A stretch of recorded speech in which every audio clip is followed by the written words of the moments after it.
Ah, la dure vie d'un journaliste économique en pause dîner avec personne d'autre, absolument personne d'autre au bureau.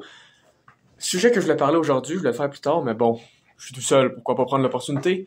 La haine envers les Américains, nos voisins du Sud, où j'ai une audience très européenne, donc vos voisins de l'autre bord de l'Atlantique.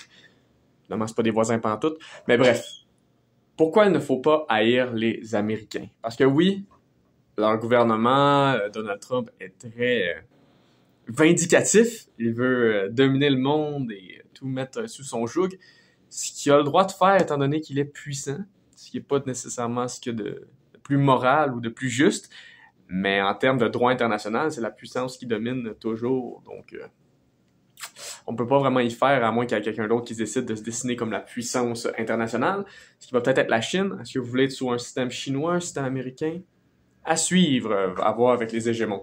Mais pourquoi je veux parler de la haine envers les Américains? Parce que je sais qu'en ce moment, il y a beaucoup d'animosité qui se crée un peu partout à l'international envers les Américains.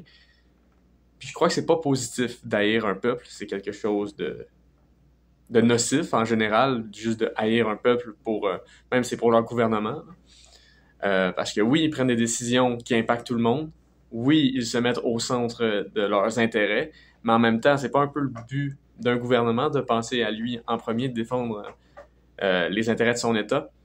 Genre, je défends pas ce que Donald Trump fait, je ne supporte pas nécessairement Trump ni ne l'oppose, mais en tant que tel, la population n'a rien à voir là-dedans sauf les élections. Puis ça, c'est même pas la moitié du monde qui ont voté pour Donald Trump. C'est soit qui sont restés à la maison, qui ont voté démocrate, la majorité des autres, ou pour un autre parti quelconque.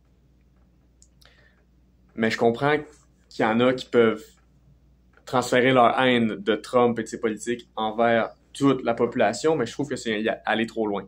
Je trouve que c'est ce qui va créer une ambiance qui va être plus enclin à aller vers une guerre, qui va aller vers des confrontations armées. Puis en général, c'est ce qu'on essaye d'éviter en relations internationales, d'éviter tout court pour pas modifier notre rythme de vie. Donc, je crois que haïr un peuple pour son dirigeant, je crois pas que c'est la bonne chose à faire. T'sais, on va pas haïr tous les Allemands à cause d'Adolf Hitler, on va pas haïr les Hongrois à cause de Orban, on va pas haïr tous les Russes à cause de Poutine, on va pas haïr tous les Coréens à cause de Kim Jong-un, on va pas haïr tous les Canadiens à cause de Justin Trudeau, ni tous les Français à cause de Macron. T'sais.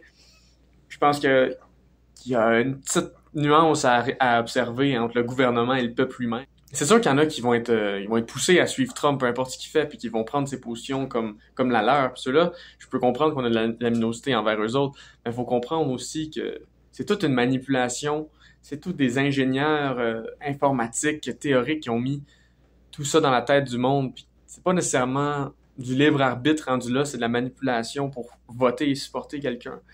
Ils voient un peu une sorte de libération par Donald Trump. En tout cas, ils voyaient. Pour l'instant, ça commence à être un peu plus flou ce qu'ils en pensent à partir de maintenant. Mais je crois que juste les Américains avaient besoin d'un changement, avaient besoin de de se remettre au centre du monde, ce qui peut être très égoïste, mais quand on a la puissance pour le faire, est-ce que nous autres aussi on le ferait pas en même temps? Faut comprendre que, certes, les États-Unis en ce moment sont en train de faire du grabuge, mais je crois qu'il y a n'importe qui d'autre dans la position américaine qui était une mouvance qui se faisait déjà sous Joe Biden et les autres avant lui, là, que d'être plus isolationniste et penser aux États-Unis avant les autres. C'est une tendance qui commence à prendre en âge. Je crois fortement que n'importe qui la position hégémonique que les États-Unis avaient, qu'ils sont en train de perdre relativement rapidement, plus ou moins, là, je crois que tout le monde aurait une réaction. C'est peut-être pas la bonne, mais le gouvernement fait de son mieux pour essayer de garder sa position. Puis la population est embarquée là-dedans, mais je crois que haïr un peuple, ce n'est pas la solution, ce n'est jamais la solution. Je crois qu'il faut quand même essayer d'y aller avec le dialogue, raisonner avec le peuple. Si on peut pas raisonner avec le gouvernement, il faut raisonner avec le peuple pour essayer d'enlever la légitimité du dirigeant. Puis ensuite, si ça part en violence, ça partira en violence. Mais je crois que il y a encore du chemin à faire pour se rendre là. Puis je crois qu'il y a encore une solution pacifique qui peut être convenue. La guerre commerciale, c'est une chose, mais c'est beaucoup mieux qu'une guerre armée.